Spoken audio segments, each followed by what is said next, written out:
Kang Syafaat, dipersilahkan. Silahkan diklik record ya Bapak Ibu. Bismillahirrahmanirrahim. Assalamualaikum warahmatullahi wabarakatuh. Waalaikumsalam warahmatullahi wabarakatuh. Alhamdulillah. Wassalatu wassalamu ala la haula wala quwata illa billah. Asyhadu an la ilaha illallah wahdahu la syarikalah wa asyhadu anna Muhammadan abduhu wa rasuluh la nabiyya ba'dah. Alhamdulillah, terima kasih Kang Ramli Art of Dakwah khususnya sudah memberikan kesempatan untuk saya bisa sharing di malam hari ini. Terima kasih kepada Bapak Ibu semua yang meluangkan waktu di malam hari ini untuk hadir juga di acara pada malam ini. Insya Allah acara ini acara yang diberkahi oleh Allah dan semoga lelah kita mengikuti acara pada malam hari ini berbuah keberkahan dan menjadi pahala buat kita semua. Amin ya rabbal alamin. Bapak Ibu, sahabat Art of Dakwah dimanapun berada, tadi saya lihat alhamdulillah banyak banget ya dari Indonesia bahkan luar Indonesia pun hadir. Ini sebuah keberkahan bagi kita. Ternyata efek dari pandemi menyebabkan dan memudahkan untuk kita bisa ketemu dengan orang yang bahkan sangat jauh sekalipun. Yang sebelumnya kalau mau datang kajian harus ke lokasi, ternyata sekarang cukup di layar. Kita sudah bisa hadir bersama-sama dan tentunya ini tidak mengurangi semangat kita dan niat kita untuk mendapatkan ilmu khususnya demi bekal kita di dunia dan juga di akhirat. Dan pada malam hari ini insya Allah kita akan sedikit membahas tentang lelah-lelah kita, tentang aktivitas kita, ya bagaimana supaya itu semua menjadi sesuatu yang bermanfaat bagi kita, bukan cuma di dunia, tapi juga menjadi bekal untuk kita pulang ke akhirat kelak. Sebentar, saya izin share screen.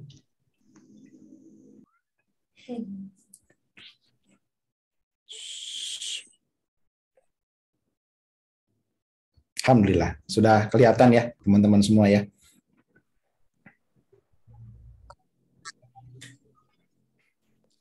Sudah terlihat? Sudah. Alhamdulillah. Ustaz. Alhamdulillah. Ya, baik Bapak Ibu, teman-teman Art of Dakwah semuanya, pengen nggak sih capeknya kita, lelahnya kita dari semua aktivitas kita itu membawa keberkahan? Pasti pengen kan, Bapak Ibu dan teman-teman semuanya? Pengen. Mulai dari sebuah pertanyaan. Ya tentu di sini ada banyak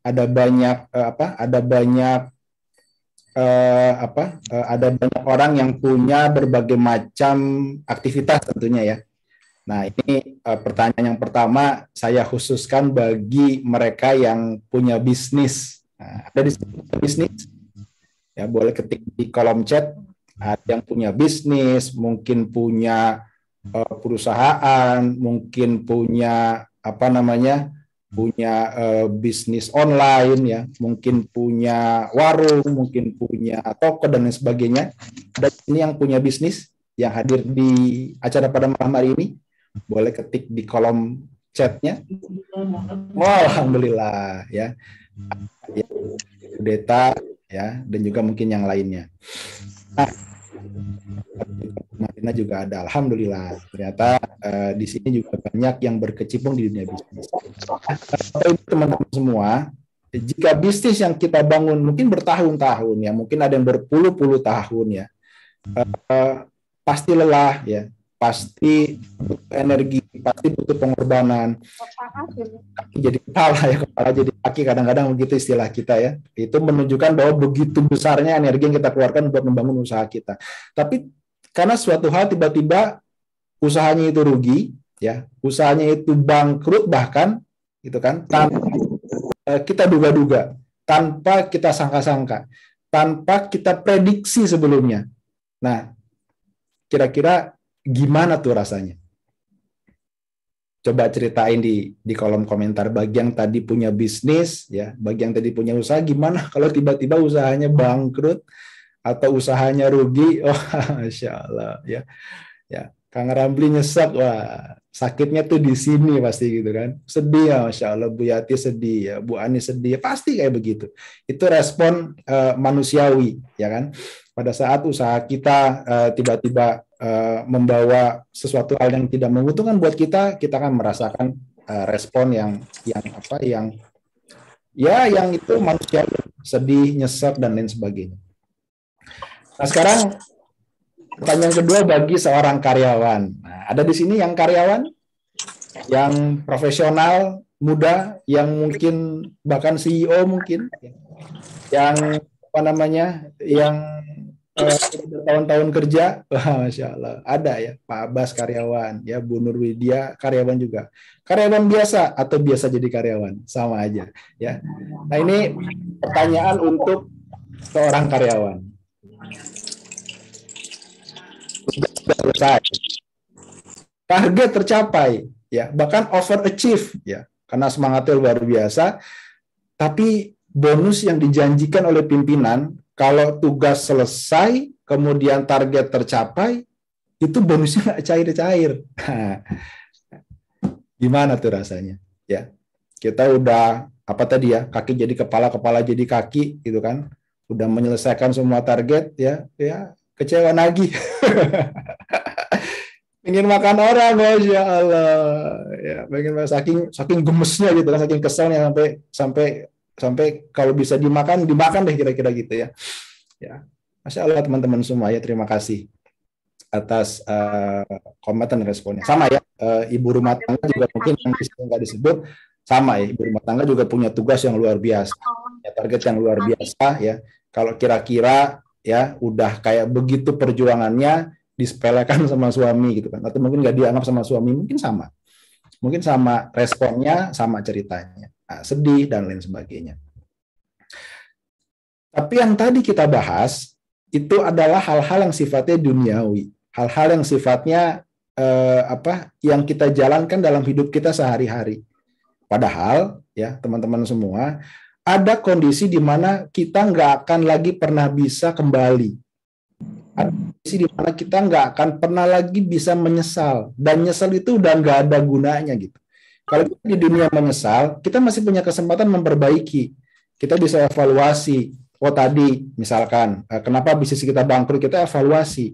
Oh ternyata masalahnya di sini. Terus kita kerja sebagai karyawan, udah oke, tapi ternyata janji perusahaan tidak dipenuhi. Kita bisa evaluasi, kita bisa komplain, kita bisa menyuarakan pendapat kita. Tapi kalau sudah sampai di tempat yang nggak ada lagi sesuatu yang bisa bikin kita untuk kembali, bikin kita untuk menyesal, itu gimana ceritanya? Kalau ternyata amalan-amalan yang kita kumpulkan selama di dunia, ya, itu ternyata begitu kita sampai di akhirat nanti, sampai di tempat terakhir kita, di mana pada saat kita mengumpulkan semuanya kita mungkin bukan lelah lagi kali, ya, lebih dari lelah mungkin sepertinya. Ya kita menjalankan sholat, kita menjalankan puasa, yang menunaikan zakat, yang pergi haji, ya itu semua ibadah-ibadah yang luar biasa, yang harusnya terkonversi menjadi pahala, menjadi kebaikan buat kita, menjadi pemberat timbangan hisab kita. Pada saat kita dihisab beneran di yaumil akhir, itu semuanya nggak ada bekasnya, hilang teman-teman semua. Kalau tadi di dunia kita masih bisa mengupayakan, tapi kalau sudah di akhirat itu kita nggak bisa apa-apa, karena tiket menuju akhirat itu one way, bukan return. Sekali kita sampai di sana, nggak akan pernah bisa kita kembali lagi. Sekali kita menyesal di sana, nggak akan pernah bisa kita bayar kembali. Maka Bapak Ibu dan teman-teman semua, Nabi kita tercinta, Nabi Muhammad SAW bersabda, seorang yang muflis, atau orang yang pailit, atau orang yang bangkrut, dari umatku, kata beliau, itu orang yang datang pada hari kiamat, yang membawa pahala sholat, puasa, dan zakat, tapi di dunia itu dia melakukan hal-hal yang tidak baik. dia mencaci, Ada bayinya, Dek. menuduh orang, ya, dia menzolimi orang, dia makan harta yang bukan seharusnya hartanya, dia menumpahkan darah dan memukul orang lain tanpa hak, yang semua ini masuk kepada perkara-perkara muamalah sebetulnya. Maka orang-orang itu akan diberi pahala dari kebaikan-kebaikannya. Ini ditukar. Ya. Orang-orang yang dizolimi tadi, dimakan hartanya, dizolimi, itu akan mendapatkan pahala dari orang yang menzolimi tadi. Ibu. Jika kebaikannya sudah habis, ya, jika pahalanya sudah habis dipindahkan semua kepada orang yang dizolimi tadi, nggak ada lagi yang bisa dikeluarkan, ya. Sementara masih ada kesalahannya, belum selesai. Kesalahannya masih kurang, belum selesai. Maka dosa dari orang-orang yang dizolimi tadi akan pindah kepada orang yang menzolimi. Sehingga akhirnya yang seakan-akan kita punya pahala, itu malah yang ada dosa yang akhirnya pas ditimbang lebih besar daripada pahalanya. Dan konsekuensinya apa? Ya kalau sudah dosanya lebih besar, ya konsekuensinya adalah dilemparkan ke dalam api neraka. Na'udzubillah, tsumma na'udzubillah. Jadi Bapak Ibu teman-teman semua, ya ternyata bisa loh. Ya, bisa pahala kita habis, bukan cuma habis ya, bahkan defisit. Bisa. Karena dosa kita lebih banyak daripada pahala kita. Dosa kita itu tidak cukup untuk ditutup dengan pahala kita, malah sebaliknya. Pahala kita yang menutup dosa-dosa kita bahkan itu kurang. Gara-garanya apa? Gara-garanya ya tadi. Banyak interaksi kita dalam hidup sama manusia itu yang di luar dari aturan yang sudah Islam tetapkan. Yang akhirnya ya kesalahan-kesalahan kita dalam bermuamalah, dalam berinteraksi dengan sesama manusia itu membawa dosa yang mungkin akan lebih besar daripada pahala-pahala ibadah kita. Bisa kayak begitu? Bisa. Bisa aja. Ya bisa ya, bisa nggak, tapi bisa juga. Ya. Kita coba lihat sebuah analogi, Bapak Ibu semua. Kita punya waktu hidup dalam satu hari itu 24 jam. Ya. Udah sama di semua tempat tuh 24 jam. Yang di Malaysia 24 jam juga. Yang di Palangkaraya 24 jam juga. Sama. Nggak ada yang beda. Coba Bapak Ibu dan teman-teman semua timbang-timbang. Dalam 24 jam, hidup kita sehari, mana yang lebih dominan? Ibadah atau muamalah? Ibadah itu urusan kita dengan Allah Subhanahu wa taala. Kalau muamalah itu urusan kita dengan sesama manusia. Jadi hal-hal yang sifatnya itu harus ada interaksi dengan manusia lain, itu namanya muamalah. Tapi kalau ibadah itu khusus hubungan kita dengan Allah. Maka tadi sholat, puasa, ya, zakat, haji itu urusan kita dengan Allah langsung, masuk kepada perkara ibadah. Mana yang lebih dominan, ibadah atau muamalah? Ya. Saya coba buat, maaf.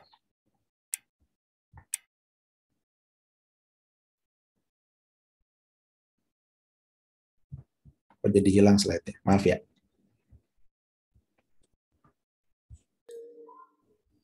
Oke. Saya coba buat sebuah analogi yang simpel, ya. 24 jam sehari itu lebih besar ibadahnya atau muamalahnya. Kita asumsikan sholat ya sebagai ibadah kita yang rutin kita lakukan setiap hari. Satu kali sholat, let's say 5 menit lah rata-rata orang Indonesia. Ya, kemudian 2 menit mungkin banget malah. Waktu sehari ya ditambah dengan zikirnya lah. Yaitu kalau di total mungkin kira-kira 60 menit dalam sehari. Itu sudah 5 kali sholat wajib plus zikir. Tambah lagi deh sama tahajud, sholat sunnah, ya, duha, ditambah lagi zikirnya, ya, pagi petang, ya. Ya plus minus 3 jam lah dalam sehari. 3 jam itu untuk ibadah kepada Allah Subhanahu wa taala. Jadi urusan kita dengan Allah Subhanahu wa taala itu kurang lebih 3 jam satu hari. Kita coba analogikan ya. Dan nggak harus plak juga kayak begini. Ya. Artinya urusan ibadah kita dalam sehari, yaitu cuma 3 jam dari 24 jam waktu kita hidup dalam sehari. Atau cuma 12,5%.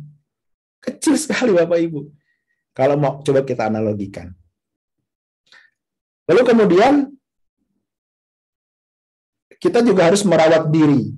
Jadi Islam juga mengatur bagaimana urusan manusia dengan dirinya sendiri.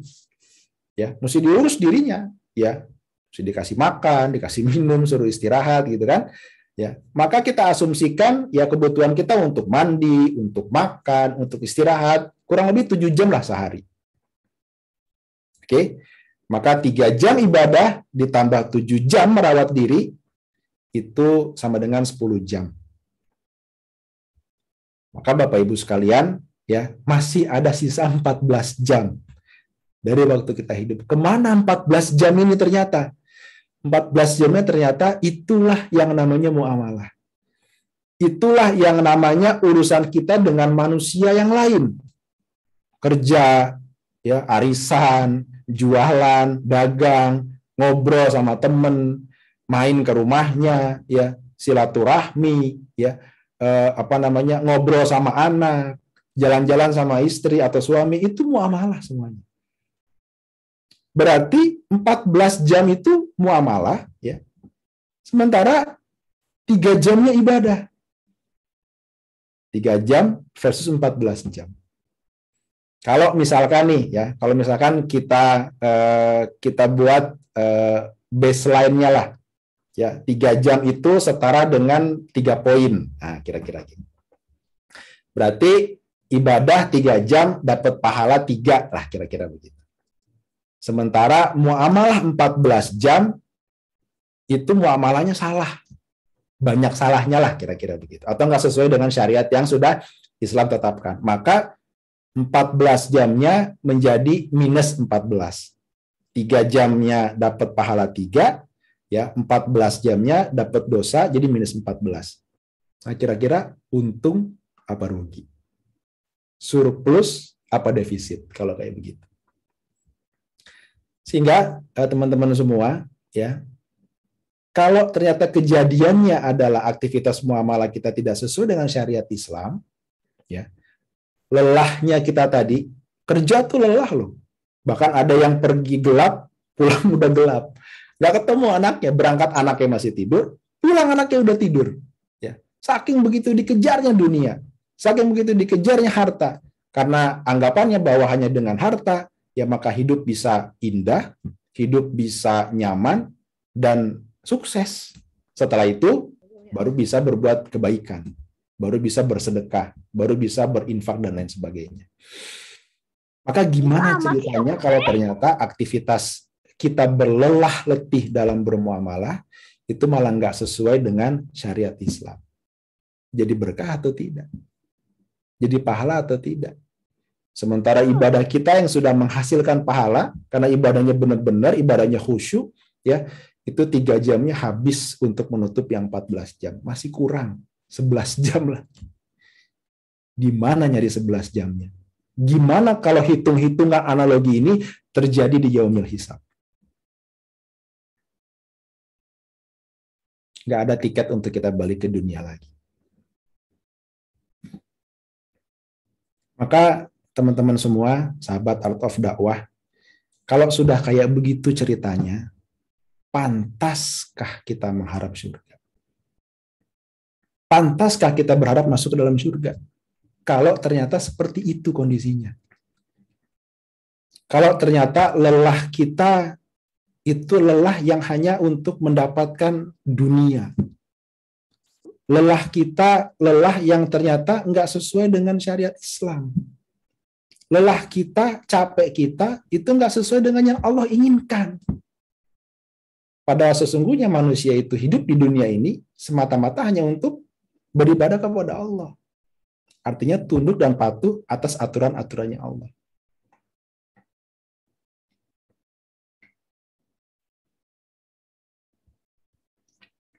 Bapak Ibu semua, ini yang kita harapkan. Gimana supaya lelah kita, capek kita, dalam semua aktivitas kita, itu menuai keberkahan. Dengan berkah, insya Allah akan menjadi pahala untuk bekal kita masuk ke dalam surga. Lalu, kenapa sih kita mesti nyari berkah? emang apa sih berkah itu sampai mesti kita kejar-kejar sedemikian rupa? Ya. Menurut Imam Al-Ghazali, berkah itu adalah ziyadatul khair. Artinya bisa dalam dua perspektif. Yang pertama itu tumbuh, berkembang atau bertambah.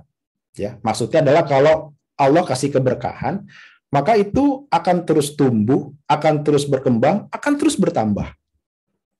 Atau yang kedua, kebaikan yang berkesinambungan. Artinya kebaikannya terus nggak putus-putus. Itu tandanya kita mendapatkan keberkahan. Jadi kalau keberkahan sudah turun, itu maka nggak akan pernah kurang, nambah terus, lebih terus. Pernah nggak coba teman-teman ngelihat ada orang yang bersedekah gitu ya, itu hartanya bukannya berkurang, malah bertambah terus. Ya, nggak habis-habis jadi kayak punya pohon duit gitu. Pernah nggak ngeliat yang kayak begitu? Pasti ada. Ya, mudah-mudahan itu karena semua yang dia lakukan itu mendapatkan keberkahan dari Allah. Kemudian bagaimana kita bisa minimal punya parameter deh. Apa sih parameternya? Kalau kita nih sudah mendapatkan keberkahan dari Allah Subhanahu wa taala, kalau lelah kita, usaha kita, aktivitas kita itu sudah sudah terindikasi mendapatkan keberkahan dari Allah, itu kira-kira parameter paling gampang itu apa? Ya. Teman-teman bisa merasakan ya, pada saat nikmat yang Allah berikan itu bertambah nggak ketaatan kita kepada Allah? Contoh, sekarang yang kerja gajinya 10 juta. Ya, bulan depan tiba-tiba dapat kenaikan gaji 15 juta. Pada saat 10 juta, coba dirasakan ibadah yang kita lakukan itu seperti apa? Ketaatan kita kepada Allah itu seperti apa? Begitu dapat 15 juta, nambah nggak ketaatannya? Kalau ketaatannya bertambah, ya, amal solehnya bertambah, itu ciri-ciri berarti yang kita dapatkan itu adalah sesuatu yang diberkahi oleh Allah. Terus kalau yang nggak dapat kenikmatan, yang dapat sakit, yang dapat musibah, kalau gitu nggak dapat berkah dong. Beda lagi ceritanya. Itu pun mendapatkan keberkahan dari Allah. Kenapa? Karena sesungguhnya ya yang datang dari Allah, ya, apakah itu baik menurut kita atau itu buruk menurut kita, itu pasti baik di mata Allah. Maka bagi yang sakit ya, atau bagi yang kena musibah, coba dicek. Pada saat dia sedang tidak sakit, ya, dia sabarnya segimana? Level sabarnya segimana? Pada saat dia dikasih sakit, dikasih musibah, level sabarnya naik apa enggak? Atau malah muring-muring, atau malah kesel, atau malah bete-bete. Ya, kalau level sabarnya naik, ya, berarti apa yang Allah berikan itu menjadi keberkahan buat. Jadi intinya, cara paling gampang ukurnya pada saat kita menerima sesuatu, ya, apakah itu nikmat sehat atau nikmat sakit, kira-kira ketaatan kita bertambah nggak kepada Allah? Kalau bertambah, maka insya Allah yang kita dapatkan itu adalah keberkahan dari Allah. Nah, teman-teman sekalian, nah tadi udah kita lihat ya, bagaimana ternyata muamalah itu dominansinya lebih besar ketimbang ibadah dalam sehari-hari. Porsinya lebih besar. Lalu gimana caranya mengkonversikan supaya semua muamalah-muamalah kita itu bernilai pahala sama seperti ibadah kita. Supaya 14 jam tadi itu juga nilainya positif. Jadi 3 jamnya positif, 14 jamnya positif, ditambah tadi yang 7 jam yang merawat diri itu juga positif. Maka 24 jam itu positif semuanya. Wah, itu baru keren. Ya. Itu baru keren. Insya Allah dengan rahmat Allah ya bisa mengantarkan masuk ke dalam surga.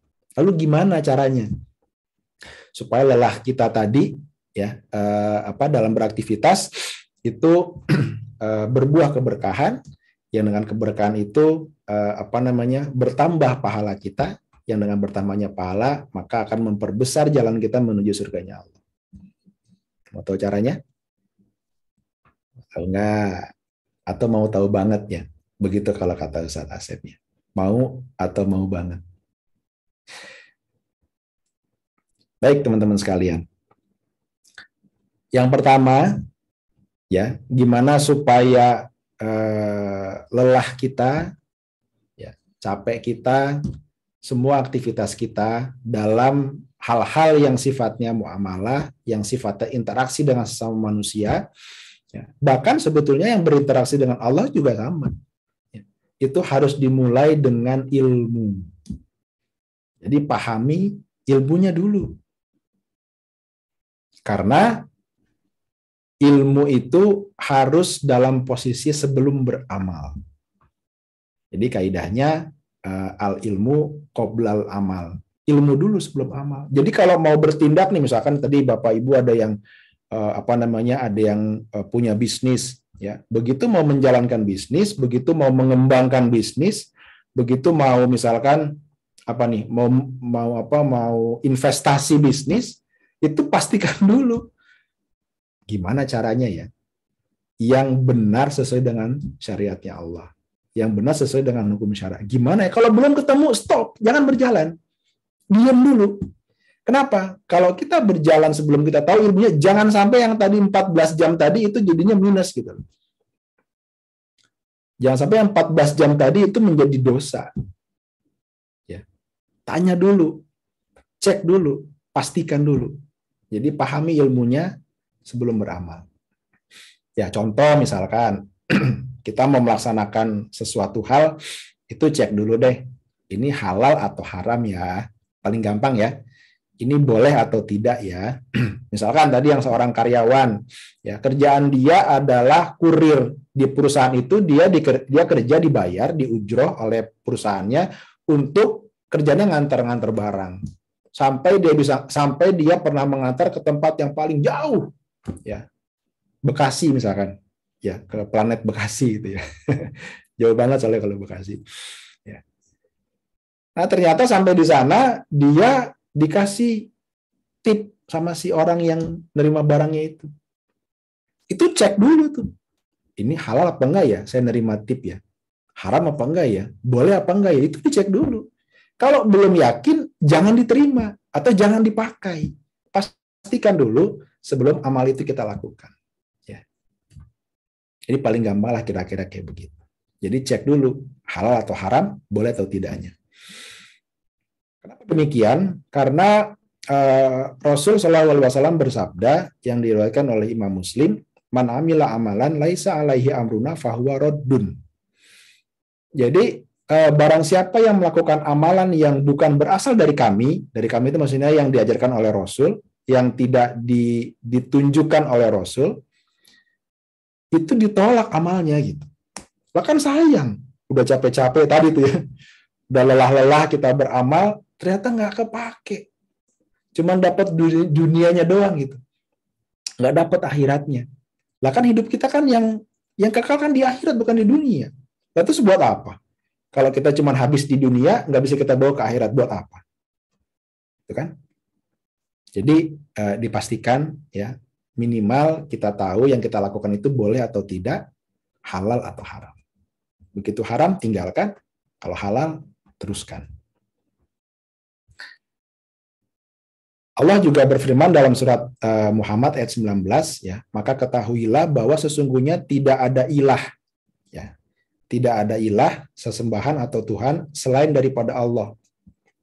Ya sudah, Allah sudah bilang loh, nggak ada Tuhan lain selain daripada aku.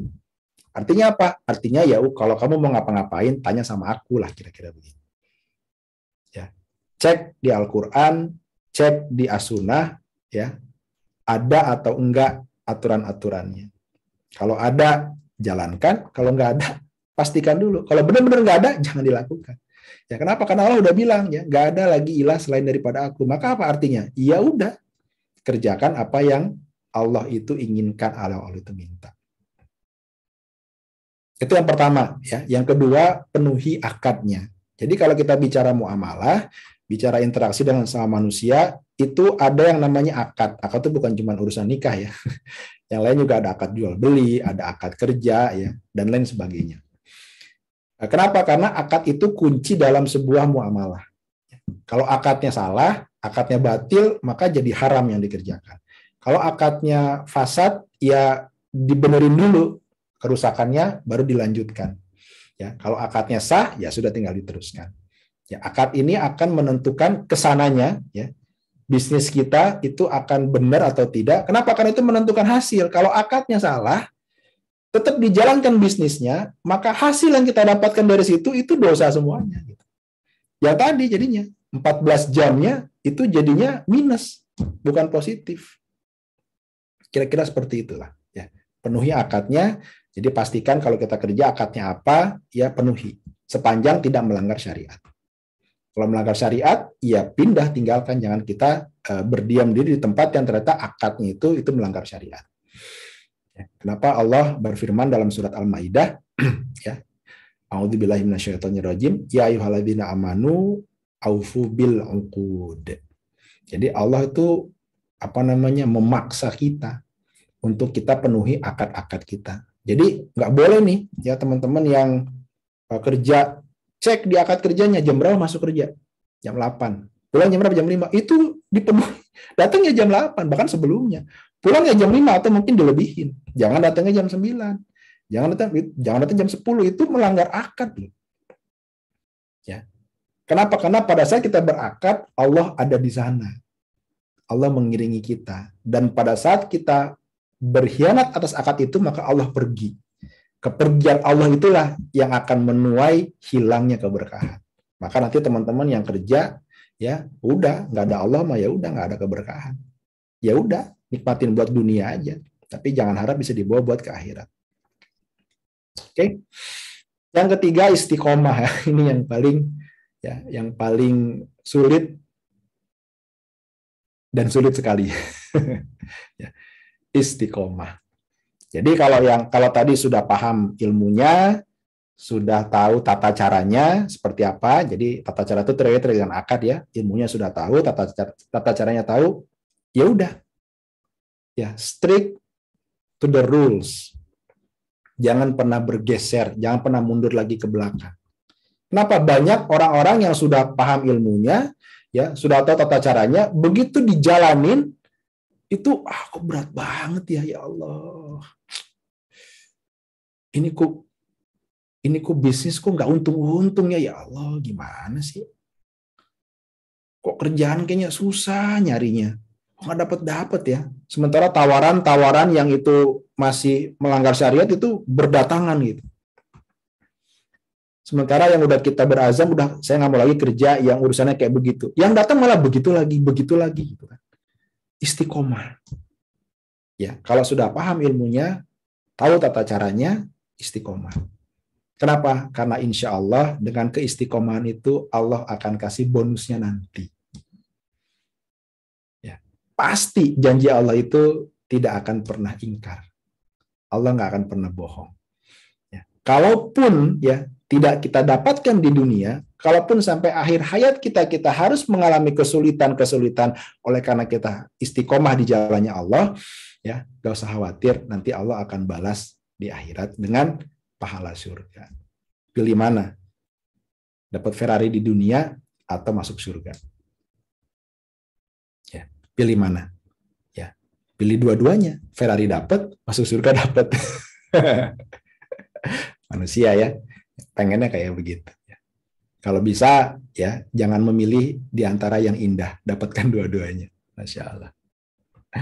Apa kata Allah dalam surat Hud ayat 112? Maka tetaplah kamu pada jalan yang benar, sebagaimana diperintahkan kepadamu dan juga orang yang telah taubat. Ya. Orang yang taubat itu berat soalnya. Kenapa? Begitu dia taubat, ya insya Allah taubatnya nasuha, diterima oleh Allah, hapus dosanya yang kemarin, jangan sekali-kali melanggar lagi. Ya. Udah bersih kok dikotorin lagi. Gitu kan. Karena Allah itu maha tahu apa yang kita kerjakan. Maka istiqomahlah, ya yakin, ya kalau udah di jalan yang benar, jangan lagi menoleh ke kanan, ke kiri, jangan lagi melihat ke belakang, terus jalannya ke depan. Insya Allah nanti di depan sana akan ada cahaya yang akan mengantarkan kita menuju ke dalam surga. Amin ya rabbal alamin. Nah, jadi mau nggak lelah kita dalam 24 jam tadi, ya, dalam semua aktivitas kita itu berbuah berkah dan menjadi pahala untuk bekal menuju surga. Mau nggak? Mau atau mau banget? Ya, pasti saya yakin mau ya. Saya juga mau, apalagi teman-teman semua. Ya, maka ya kalau mau supaya lelah kita bisa berbuah jadi berkah, ya bisa menjadi pahala, yuk kita mulai dulu dari step yang pertama. Ya. Step yang pertama apa tadi? Pahami ilmunya.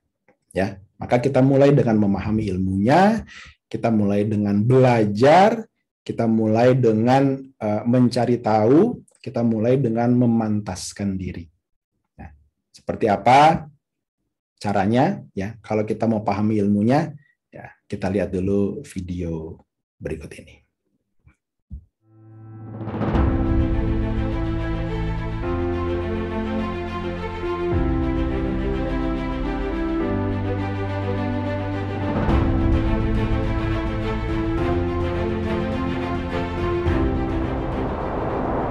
Allah sudah buatkan aturan untuk semua aktivitas kehidupan manusia, bukan untuk Allah, tapi untuk manusia, untuk mengantarkan manusia menuju surga.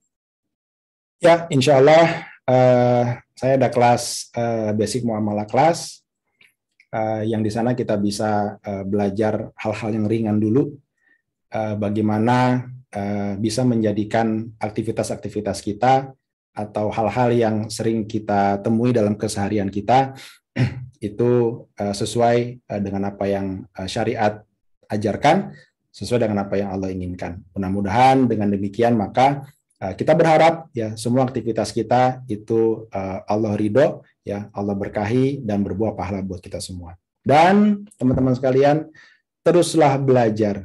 Jangan pernah merasa puas dengan apa yang sudah kita dapatkan sekarang. Ya. AOD juga merupakan sarana belajar. Saya juga belajar di AOD. Saya bisa seperti ini karena salah satunya adalah saya ikut AOD. Saya alumni kampus AOD yang kelima, lulus dengan predikat cum laude, Masya Allah. Ya, saya bilang sendiri aja kayak begitu. Karena kata Imam Syafi'i, ya beliau menyampaikan bahwa jika kamu tidak sanggup menahan lelahnya belajar, maka kamu harus sanggup menahan perihnya kebodohan. Demikian dari saya, terima kasih. Wabillahi taufiq wal hidayah. Assalamualaikum warahmatullahi wabarakatuh. Waalaikumsalam warahmatullahi wabarakatuh. Masya Allah, mantap banget ya Pak At nih ya, luar biasa. Jangan dulu kemana-mana, kita ada sesi tanya jawab. Nah, ini akan ditambahkan, bukan ditambahkan ya, tapi dilengkapi gitu ya. Nah, karena Pak Aat ini adalah bagian dari keluarga Art of Dakwah gitu ya. Nah, sudah Asep. Bagaimana materinya Bapak dan Ibu? Mantap ya. Nah, Jos, gandos. Atau kita terusin aja nih, Kang Asep nih, Pak Aat. Ya, terusin aja lah sampai subuh itu. Masya Allah, ini takut bosan Kang Asep lagi gitu ya. Baik, Bapak Ibu, sahabat semuanya, boleh dong dituliskan satu kata atau boleh deh panjang ya. Satu kalimat atau satu kata deh yang menggambarkan materi yang barusan sama-sama kita simak ya. Amazing ya, dahsyat materinya, Masya Allah. Keren, wah, keren, mantap, Masya Allah, baik, luar biasa, Masya Allah, baik, oke. Baik, Bapak Ibu yang berbahagia, nah berikutnya yuk sama-sama kita simak, nah sesi kedua yang akan sama-sama kita simak, yang akan disampaikan oleh guru kita semuanya, Kang Asep Supriyatna. Pada Kang Asep, kami persilahkan. Baik, makasih Kang Ramli, makasih Kang Aat. Bismillahirrahmanirrahim. Assalamualaikum warahmatullahi wabarakatuh. Waalaikumsalam warahmatullahi wabarakatuh. Baik, apa kabarnya malam hari ini Bapak Ibu?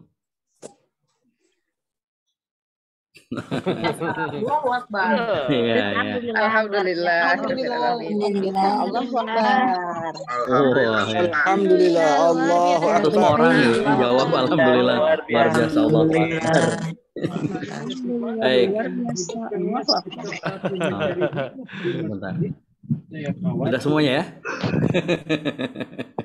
Ya, bismillah, alhamdulillah, bersyukur kita kepada Allah telah memberikan kita kenikmatan, kesempatan untuk mengumpulkan bekal, kesempatan untuk kita memperbaiki kehidupan kita, kesempatan untuk kita bisa bertaubat kepada Allah, kesempatan untuk kita meraup sebanyak-banyaknya pahala, terlebih kita berada di bulan Rajab, bulan yang Allah anugerahkan, yang Allah sucikan, syahrullah. Mudah-mudahan ibadah-ibadah kita diterima oleh Allah Subhanahu wa taala, termasuk kajian kita, sharing kita pada kesempatan malam hari ini. Salam dan salawat untuk Rasul tercinta, junjungan kita baginda Rasulullah Muhammad sallallahu alaihi wasallam, juga pada keluarga, sahabat dan umat hingga akhir zaman. Baik, Bapak Ibu, sahabat semuanya, alhamdulillah senang sekali malam hari ini. Dari tadi saya nyimak, meskipun tadi ada beberapa kali saya harus keluar Zoom dulu, menikmati materinya Kang Aat. Mudah-mudahan setiap lelah-lelahnya kita menjadi jalan pemudah kita menuju surga, menjadi jalan keberkahan yang Allah limpahkan untuk kita semuanya. Amin ya rabbal alamin. Gak apa-apa gajinya besar, yang penting barokah. Dan mudah-mudahan kita semuanya dapat itu semuanya. Amin ya rabbal alamin. Nah, sebenarnya Kang Ramli, kalau saya mungkin hanya tutup dengan doa penutup majelis mungkin ya. Oke, tapi karena saya diminta oleh Kang Ramli untuk sharing juga, sekalian menambahkan sedikit saja dari yang tadi disampaikan oleh Kang Aat, bagaimana mengubah lelah kita menjadi berkah. Karena mau tidak mau teman-teman semuanya, kita berada dalam kondisi yang, siapa sih di sini yang nggak pernah lelah, nggak pernah capek, nggak pernah penat? Saya yakin semua di antara kita pasti pernah merasakan itu, betul nggak? Oke, baik. Kalau begitu boleh dong, silahkan ditulis di kolom chatroom. Kira-kira hal apa saja sih yang sering membuat kita lelah? Dalam hal apa saja sih kita pernah merasa capek, pernah merasa penat, pernah merasa menghela napas panjang? Ada? Silahkan dituliskan. Saya ingin tahu, teman-teman pernah nggak sih merasa capek, merasa lelah, merasa silahkan. Kerja lembur, saat nombok, masya Allah. Kuliah, saat ditimpa masalah, nanganin pasien COVID, Allahu Akbar. Saat anak bandel, saat komisi nggak turun-turun. Kalau Kang Ramli, saat nggak dikasih sama istri, capek saya kan. Saat apa lagi? Saat dia belum juga tiba. Oh, boleh dah, senyum-senyum aja, boleh dah. Saat apa lagi? Saat pasien ada yang gawat, ngurusin anak, border terus. Kemudian saat ngurus anak, oh banyak ngurus anak ya. Ngurus anak itu capek ternyata memang, betulnya. Saat menata atau membina adik-adik, berdiri di KRL. Oh, masih berdiri sekarang? Allahu Akbar. Saya udah 2 tahun gak naik kereta ya. Masya Allah. Saat nyelesain tesis, tugas skripsi, urusin anak, Allahu Akbar. Alhamdulillah ya. Ala kulli hal, alhamdulillah, mudah-mudahan setiap lelah kita yang tadi disampaikan oleh Kang Aat bisa menjadi berkah. Amin ya rabbal alamin. Oke, baik teman-teman yang dimuliakan oleh Allah,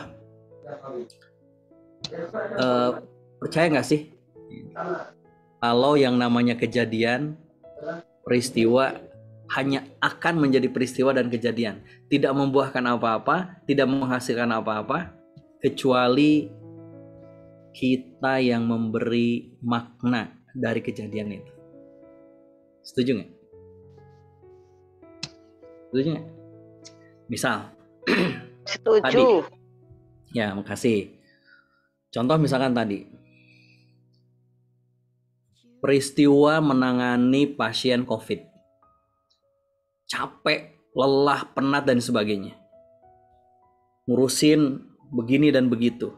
kejadian tersebut tidak punya makna, tidak menghasilkan apa-apa dalam kehidupan kita sampai kita memberi makna dari peristiwa dan kejadian tadi.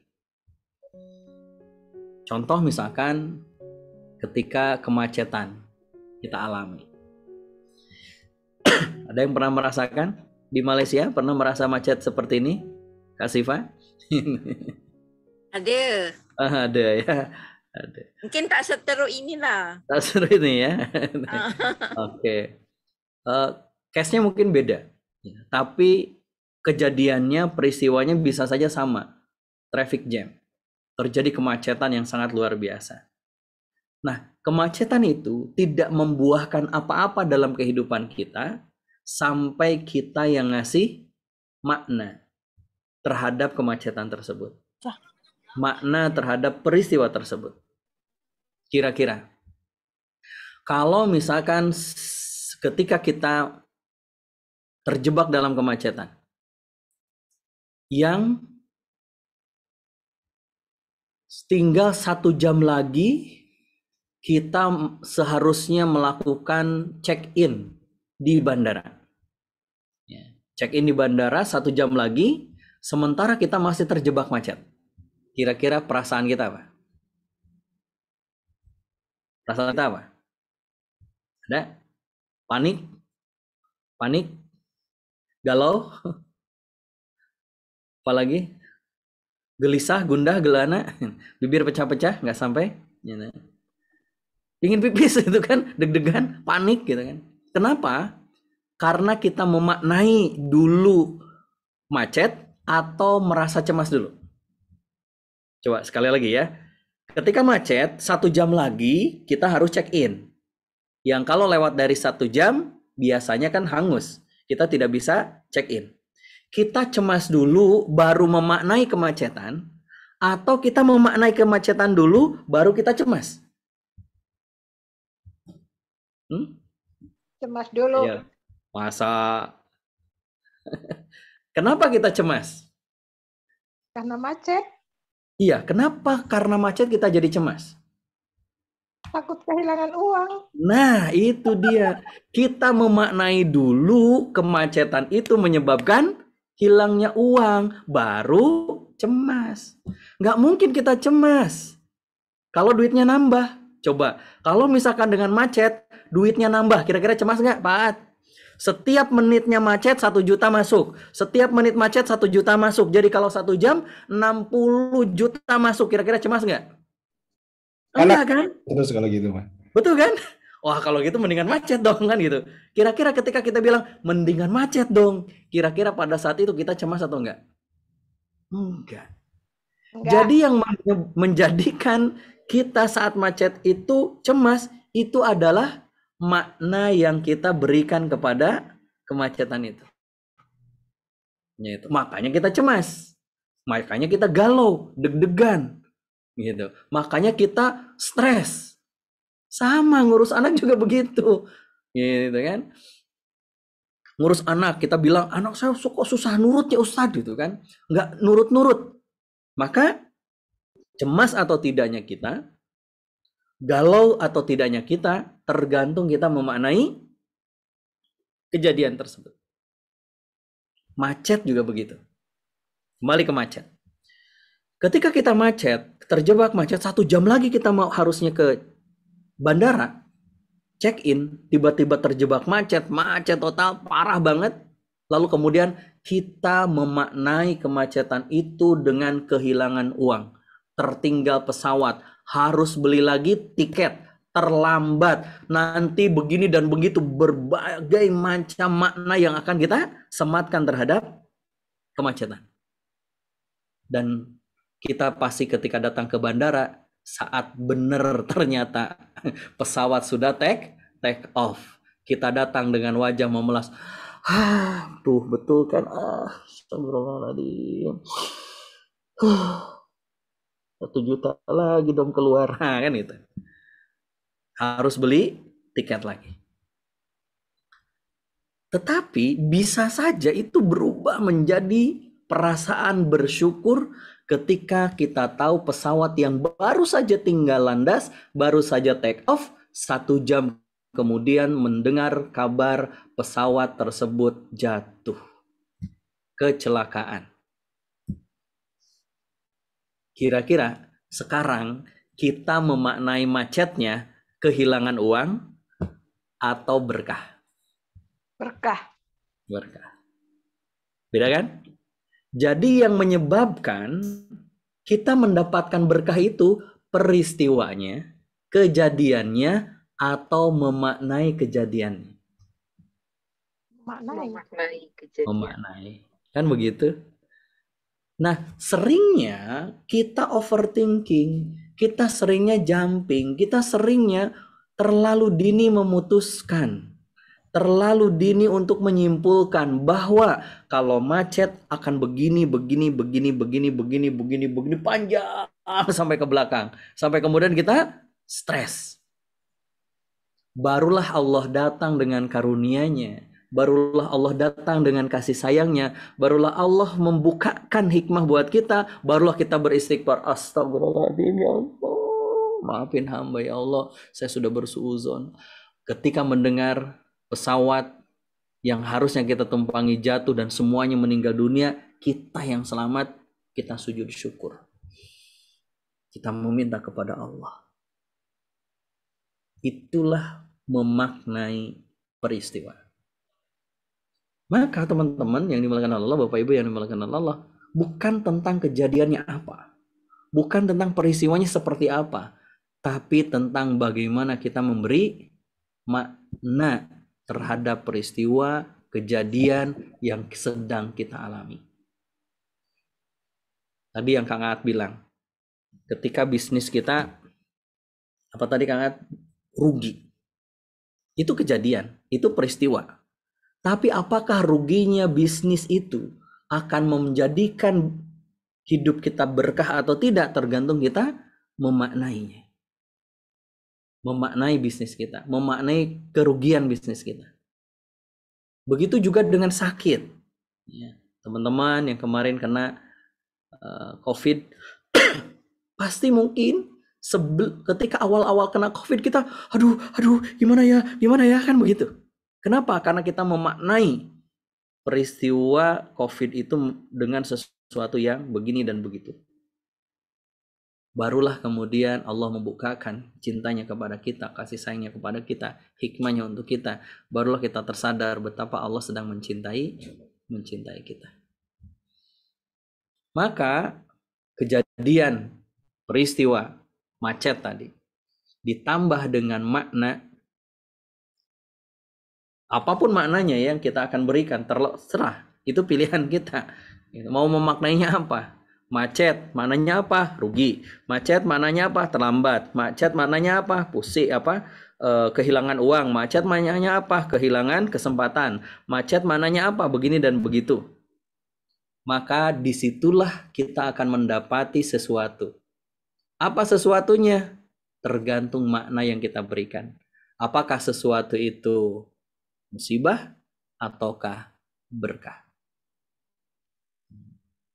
Nah, tinggal kembali semuanya kepada kita. Oke, sampai di sini bisa dipahami? Setuju? Setuju. Oke, kalau setuju angkat dong jempolnya. Oke, baik. Setuju, Ustaz. Baik, terima kasih. Maka teman-teman yang dimuliakan oleh Allah, saya selalu bilang dalam kelas-kelas saya, termasuk di kelas-kelas contoh misalnya membelah hikmah. Seandainya jikalau Allah tidak memberi, bukan berarti Allah itu benci. Tetapi ada sesuatu yang Allah kita ingin mengerti. Ada sesuatu yang Allah ingin kita mengerti. Ketika bisnis kita nggak jalan-jalan, jalan di tempat, rugi, nombok terus, bukan berarti Allah benci, tapi Allah ingin kita ngerti. Perhatikan, cek ada nggak sisi-sisi yang masih menzolimi karyawan kita, yang bikin karyawan nggak betah di kantor kita, yang bikin karyawan nggak happy di kantor kita, yang bikin karyawan nggak mood di kantor kita. Jangan-jangan selama ini kita zolim dengan kata-kata kita, dengan sikap kita, dengan keputusan kita. Sadar. Kalau kita terus dimarahin, sering dimarahin oleh bos, sadar dong. Jangan-jangan selama ini kita memang nggak perform kerjanya, nggak benar kerjanya, nggak bersemangat kerjanya. Sama juga dengan pasangan, sama juga dengan anak-anak. Ketika sesuatu terjadi, Allah ingin kita ngerti ada apa gerangan di balik itu semuanya. Maknai dong dengan benar. Karena bisa jadi pemaknaan kita itulah yang membuat kita salah dalam memberi respon, salah dalam menyikapi. Contoh, Allah menggambarkan dalam Al-Quran, dalam surah Al-Baqarah ayat 216. Kutiba alaikumul qital. Diwajibkan kepada kalian, atas kalian itu berperang. Coba, ketika mendengar kata-kata perang, makna yang akan kita sematkan dalam kalimat perang, dalam fakta dan perang, kira-kira apa? Kalau misalnya kita mendengar kata perang, diperintahkan kita untuk berperang. Kutiba alaikumul qital. Apa kira-kira? Yang ada di benak kita nih, memaknainya apa? Ngeri. Mati gitu kan. Ya kan? Kemungkinannya kan begitu kan, serem. Gitu kan. Apa sih sesuatu yang membuat kita menjadi menyikapi peperangan itu menjadi sesuatu yang buruk. Makanya kemudian Allah melanjutkan wa huwa kurhul lakum. Dan betul kan? Dari apa yang tadi kita sebutkan, itu tandanya kita membenci yang namanya peperangan. Padahal kata Allah, wa asa an takrahu syai'an wa huwa khairul lakum. Bisa jadi loh, yang kita benci itu baik untuk kita.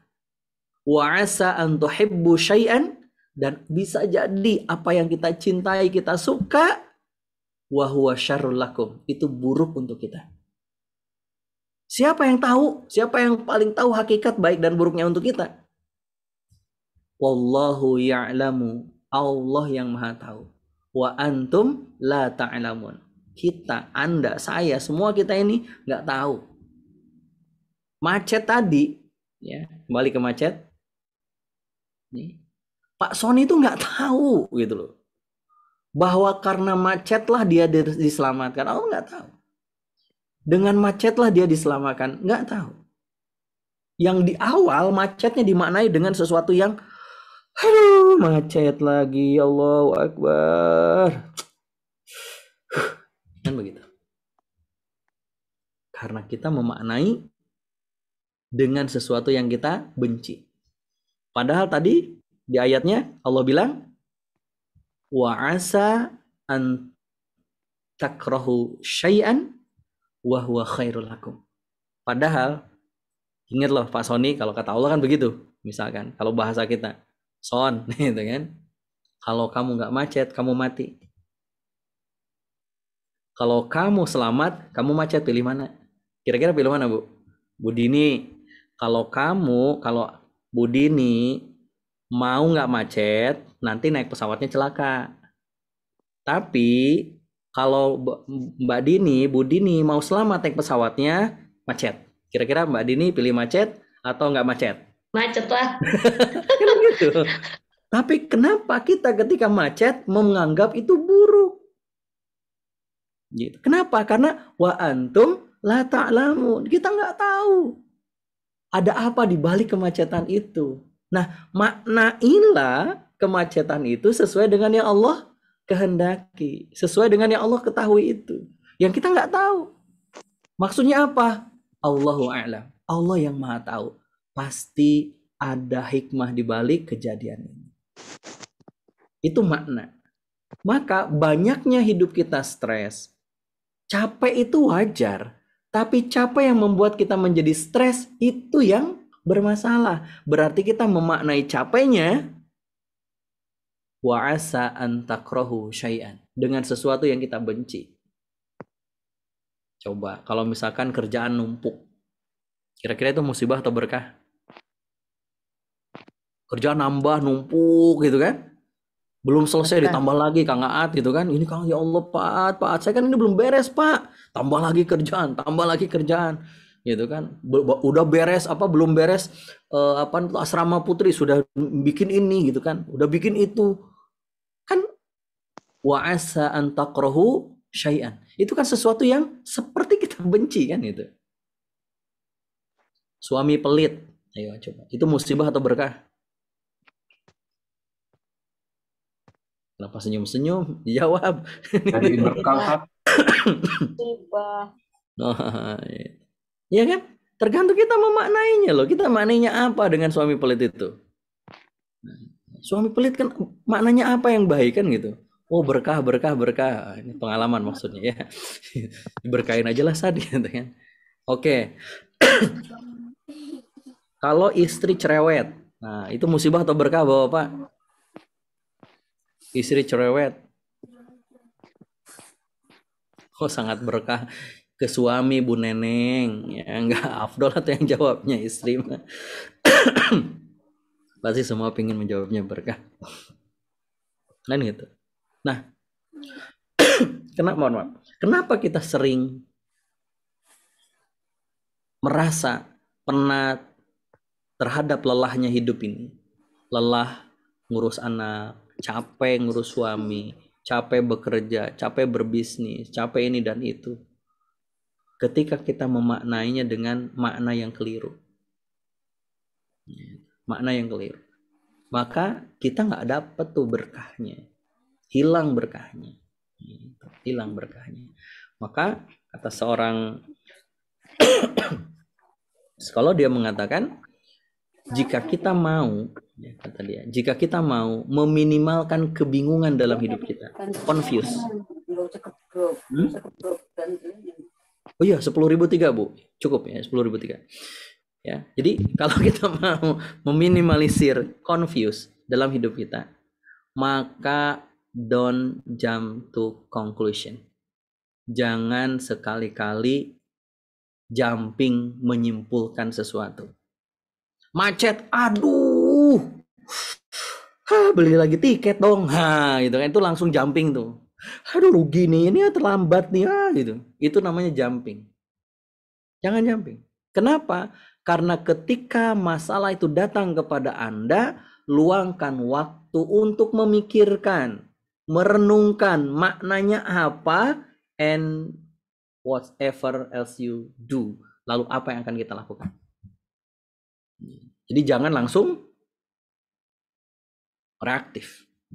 Pikirkan dulu, lalu kita maknai kejadian itu, barulah kita akan benar dalam memberikan respon tadi yang Kang At bilang.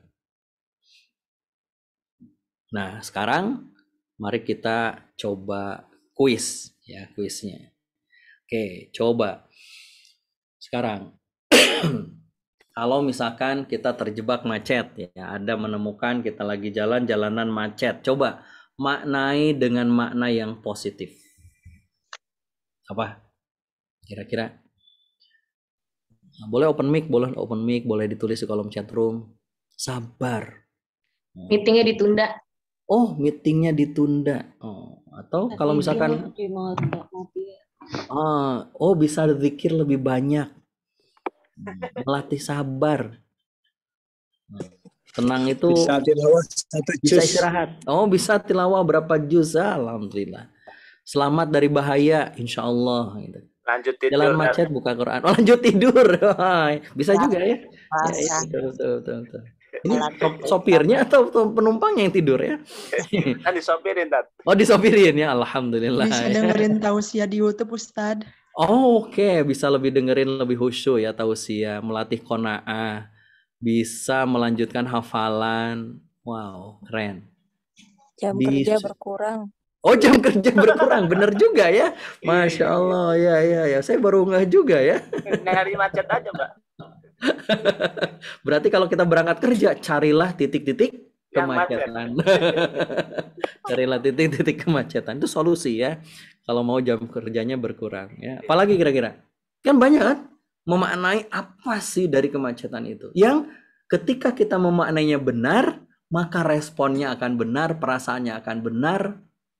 Gitu. Lelahnya jadi benar gitu. Tapi kalau enggak ya sudah. Oke, baik. Kalau loading kerja kita nambah, amanah kerja kita nambah, job desk kita nambah, gaji nggak nambah. Coba, kira-kira gimana? Mohon maaf nih, kok video saya nge-freeze ya? Ditambah ilmu. Oh, ditambah ilmu. Oke, good, terima kasih. Tambah skill. Dipercaya, Kenapa?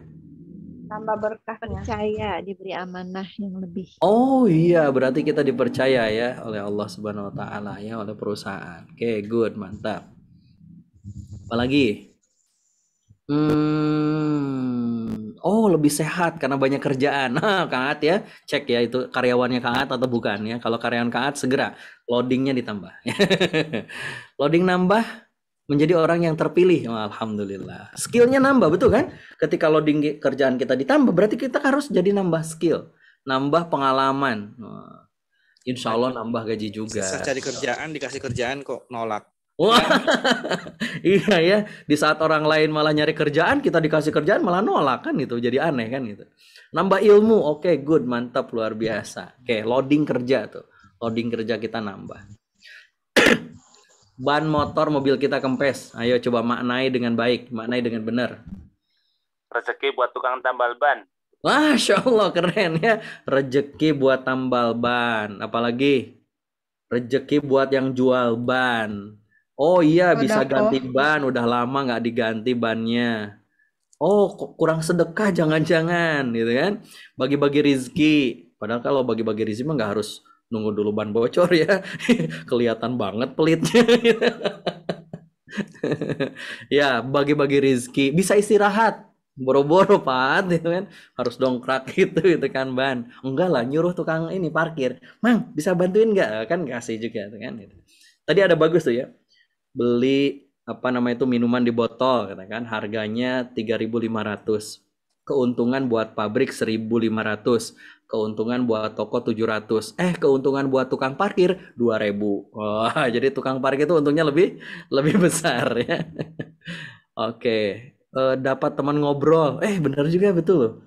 Saya pernah ngalamin itu ya, ketika kendaraan saya mogok gitu kan, dapat tuh kenalan gitu kan. Kenapa Pak? Itu kan ini. Oh iya, belum ngobrol, akhirnya jadi ngalir ngidul gitu kan. Ternyata tetangga gitu kan, dekat juga dari sini. Banyak akhirnya ngobrol dengan satpam, jadi kenal dan sebagainya. Banyak kok kita bisa memaknai kejadian peristiwa itu sehingga membuat hati kita tidak penat. Kita bisa tetap berbahagia, ketemu orang-orang baik gitu. Kasihan kalau telat, kelamaan Jadi ketemu jodohnya kali ya Ustaz. Ketemu jodoh, alhamdulillah. Mudah-mudahannya jodohnya tukang tambal ban dong. Di jalan mungkin Ustaz. Oh, di jalan gitu. Oke, baik. Cek ban baris sholawatan dalam hati, alhamdulillah nambah pahala kan akhirnya, alhamdulillah.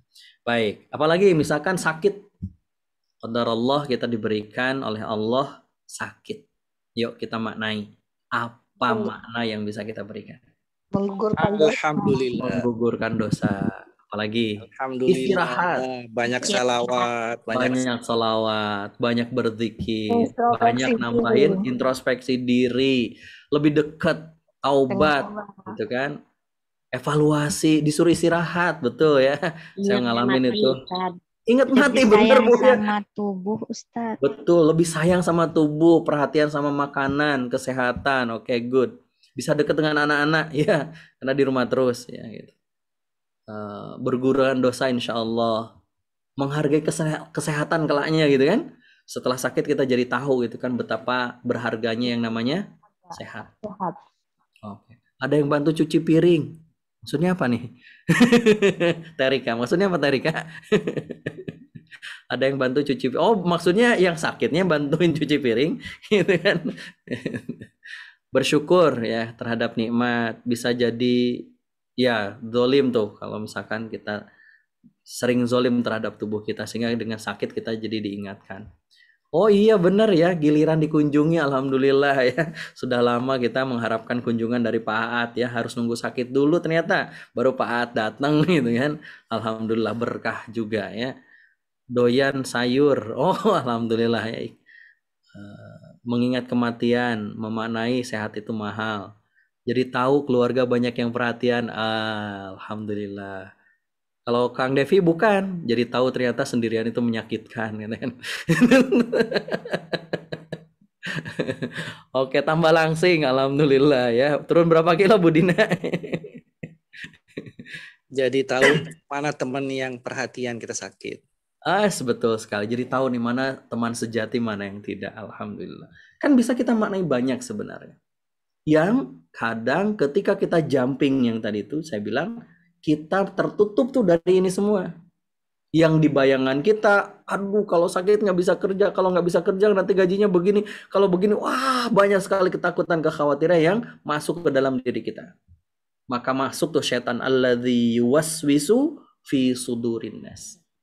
Masuk tuh kepala kita, masuk ke pikiran kita, kekhawatiran-kekhawatiran, ketakutan-ketakutan. Yang membuat akhirnya terkadang kita ngerespon dengan cara-cara yang salah. Contoh, misalkan tadi yang Pak Ad bilang, ketika kita bisnis nih, kita mau nambah modal, tapi nggak ada pilihan kecuali pakai riba, ya kan itu. Kecuali pakai riba, tiba-tiba masuk tuh pemaknanya apa?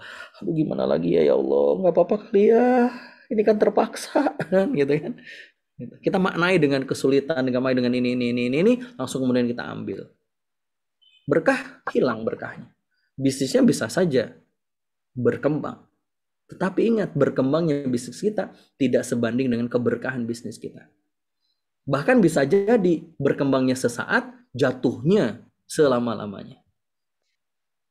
Oke, baik. Nah, oleh karena itu, teman-teman sekalian, berhati-hatilah dalam memberi makna. Berhati-hatilah dalam memberi makna. Karena dari makna inilah kita akan menentukan responnya seperti apa. Dan dari respon inilah kemudian kita akan bisa membedakan.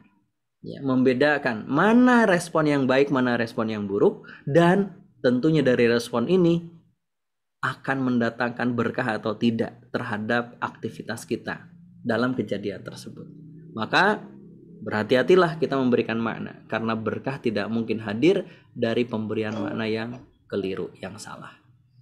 Nah, oleh karena itu, memberi makna itu maksudnya apa? Membelah hikmah dari apa yang terjadi. Membuka, menemukan, mencari hikmah dari kejadian peristiwa yang menimpa kita. Nah, makanya mudah-mudahan malam hari ini kita jadi hati-hati. Jangan tergesa-gesa memberi makna. Pikirkan dulu, renungkan dulu, insya Allah. Ketika kita benar dalam memberikan makna terhadap kejadian, terhadap peristiwa, insya Allah keberkahannya kita dapatkan. Sehingga lelah kita, insya Allah berbuah berkah. Nah, lebih lengkapnya nanti ada 5 langkah yang bisa kita ambil, yang bisa kita lakukan, yang bisa kita latih, agar kita bisa menemukan hikmah-hikmah dari setiap kejadian. Langkah yang pertama adalah kita belajar untuk mengambil jeda, pause. Langkah yang kedua adalah bagaimana kita menemukan diri kita sehingga kita bisa menerima apa yang terjadi dalam kehidupan kita. Setelah itu baru kemudian kita set up ulang apa yang harus kita lakukan. Yang keempat, bagaimana kita melakukan top priority. Dan yang terakhir, getting insight. Nah, insya Allah mudah-mudahan kalau tidak ada aral melintang, saya mengundang Bapak Ibu sekalian, teman-teman sekalian untuk bisa bergabung di kelas saya nanti. Membelah hikmah, ubah sabar jadi syukur. Mudah-mudahan setiap lelahnya membuah berkah. Terima kasih, saya serahkan lagi kepada Kang Ramli. Assalamualaikum warahmatullahi wabarakatuh. Masya Allah, waalaikumsalam. warahmatullahi wabarakatuh. Masya Allah, Kang Devi boleh dibantu link membelah hikmahnya, Kang Devi. Waalaikumsalam. Ya, baik. Bapak Ibu yang mau bertanya, nah silahkan. Beberapa narasumber, nah kita pada malam hari ini. Silahkan Bapak dan Ibu semuanya, boleh raise hand, boleh boleh raise hand atau melalui kolom komentar. Ibu Anissa, boleh Ibu Anissa? Baik, terima kasih untuk Ustadz Ramli yang sudah memberikan kesempatan saya untuk bertanya kepada Ustadz Asep ya, dan Ustadz Syafaat. Izin Ustadz, Assalamualaikum warahmatullahi wabarakatuh. Waalaikumsalam warahmatullahi wabarakatuh. Semoga kita semua selalu berada dalam lindungan Allah Subhanahu wa taala dan selalu Amin, sehat amin, amin. walafiat. Amin ya rabbal alamin. Baik, pertanyaannya begini Ustadz. Bagaimana jika dalam kehidupan ini kan pasti akan berubah, tidak dalam artian begini. Dalam kehidupan itu pasti akan ada yang namanya hijrah atau yang disebut dengan berubah ke arah yang lebih baik lagi.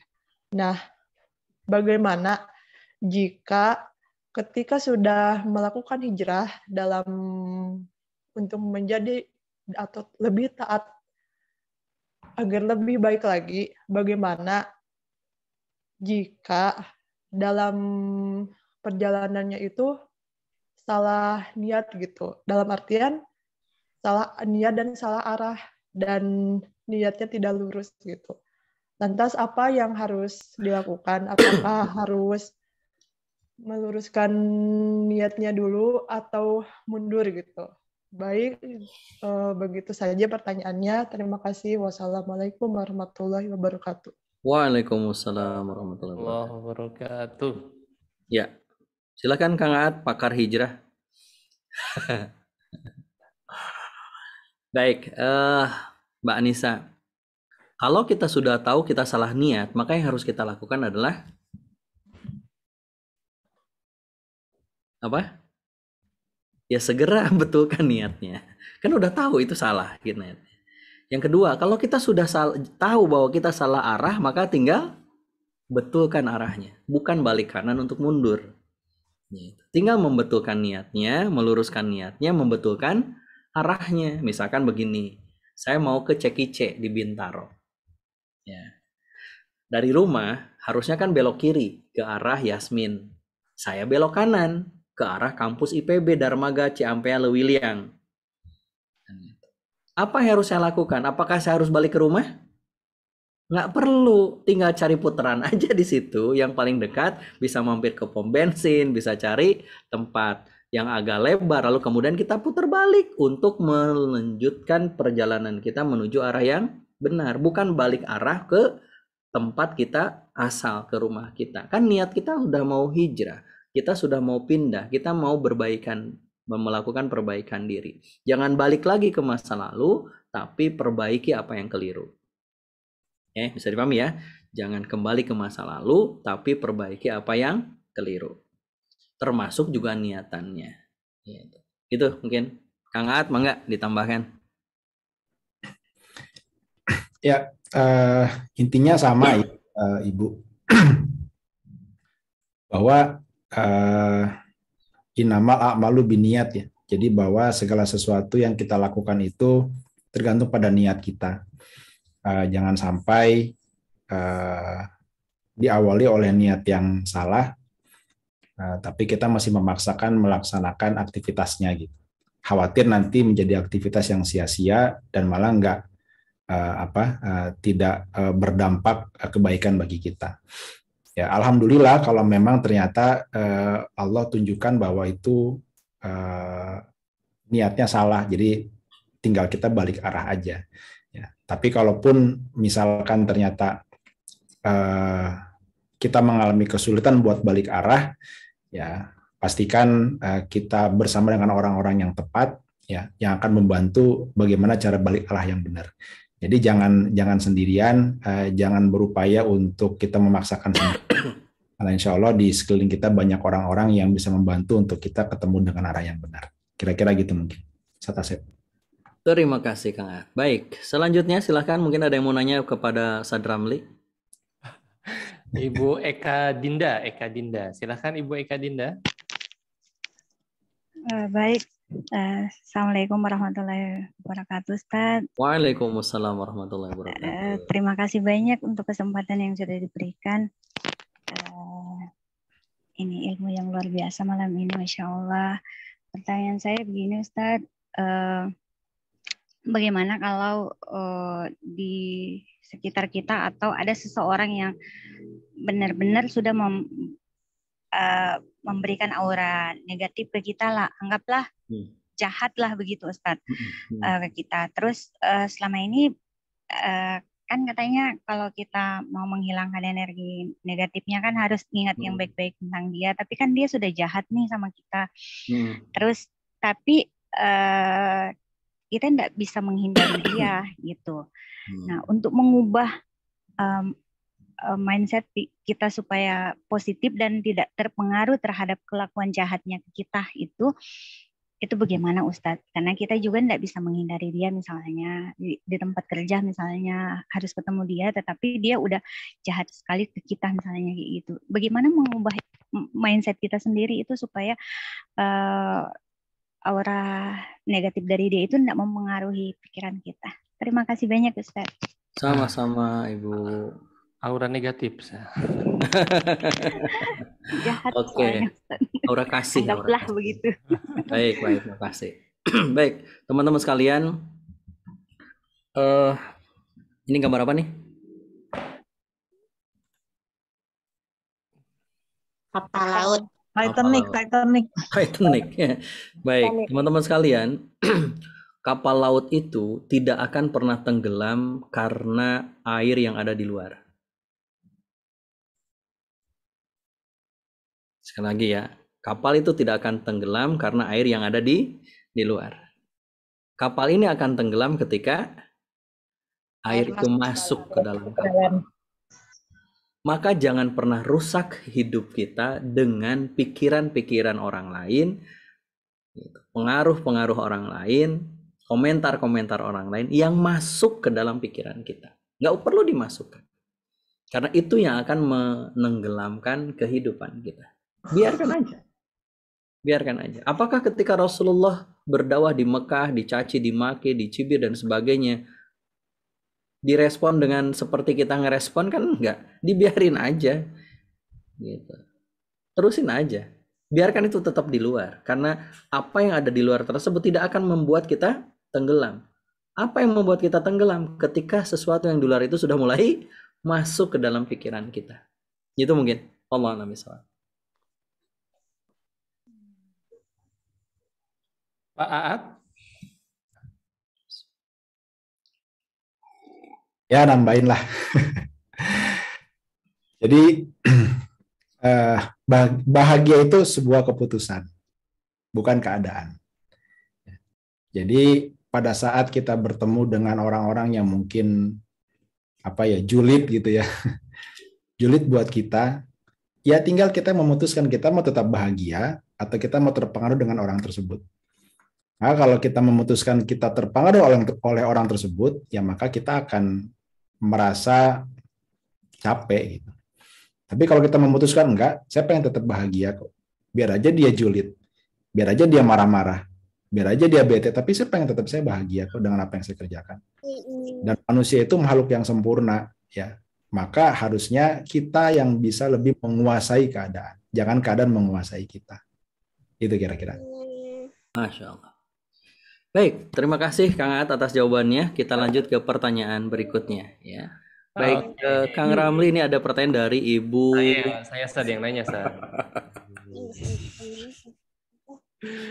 Oke, Ustaz silahkan pilih mau pertanyaan yang mana, Ustaz? Oke, Ustaz, saya yang bacakan nih. Ya. Pertanyaan yang orangnya masih ada tuh. Ibu Sonia, ada Ibu Sonia?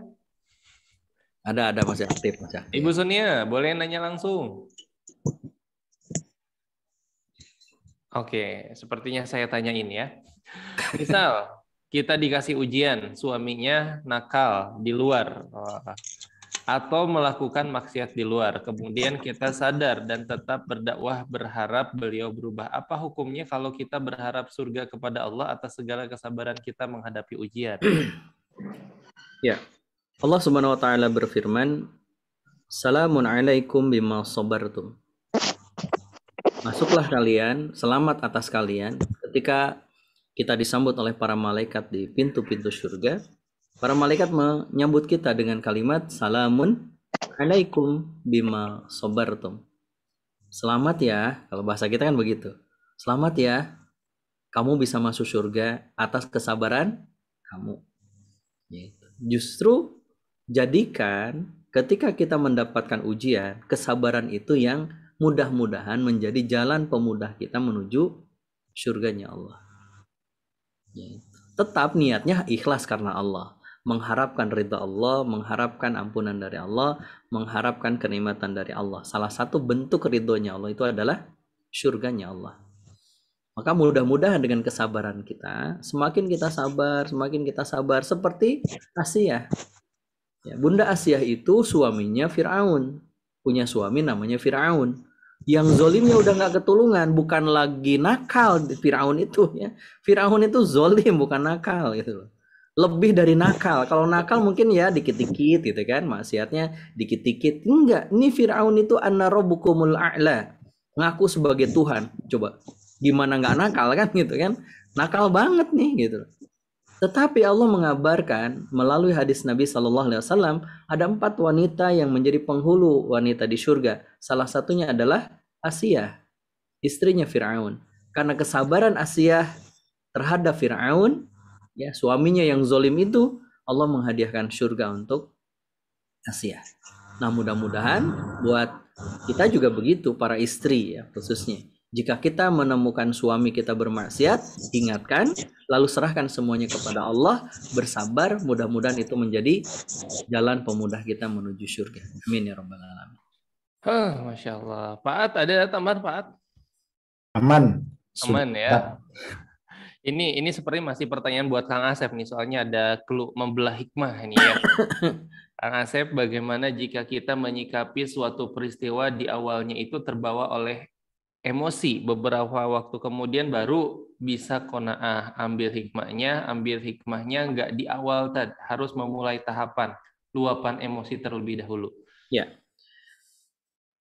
Ketika kita sudah menancapkan paku di kayu, lalu kemudian kita bisa mencabutnya, maka paku itu sudah tidak ada lagi di kayu. Tapi ingat, bekasnya tetap ada. Sama. Ketika kita meluapkan emosi, betul mungkin di akhir kita sudah bisa menyadari. Tetapi saat emosi itu terluapkan, tetap ada yang tersakiti. Siapapun dia orangnya. Bisa jadi diri sendiri, anak kita, pasangan kita, karyawan kita, siapapun dia. Dan setiap orang yang pernah kita sakiti dengan kata-kata kita, lisan kita, tangan kita, tindakan kita, dia tidak akan pernah lupa. Akan terus teringat. Makanya berhati-hatilah. Jangan sampai kita memilih untuk meluapkan dulu emosi baru minta maaf. Kenapa tidak dari awal kita tidak meluapkan emosi sehingga tidak perlu minta maaf. Gitu. Karena walaupun pakunya sudah dicabut, bekasnya di kayu itu tetap ada. Tetap ada. Gitu. Tetap nampak. Gitu. Enggak, Pak saya bisa didempul kan itu. Iya sih gitu kan. Itu kan contoh saja gitu ya. Jadi makanya di how to-nya yang saya sampaikan di Membelah Hikmah ada P. Yang pertama itu adalah pause, belajar untuk menjeda.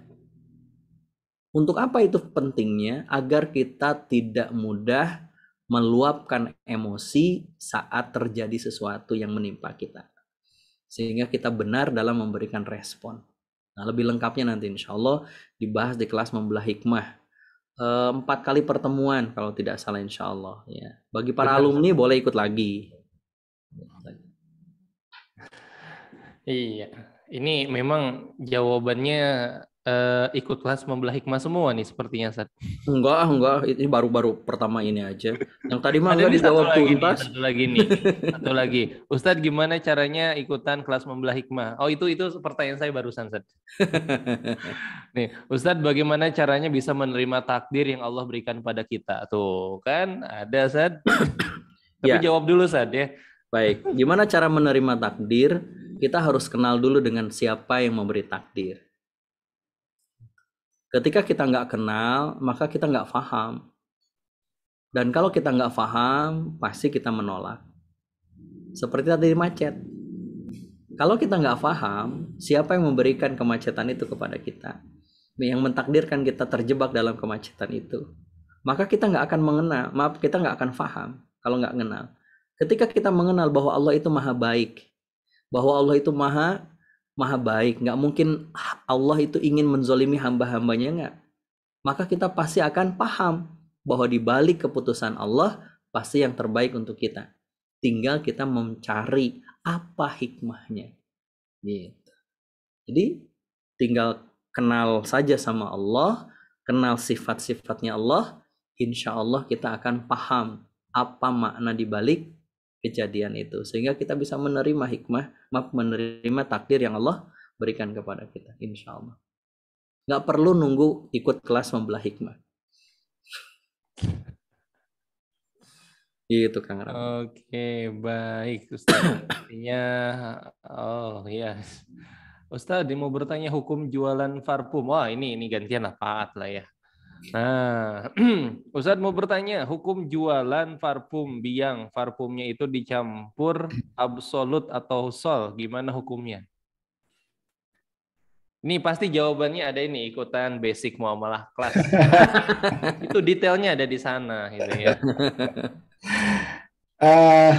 Saya belum memahami karakter dari sol itu seperti apa. Ya.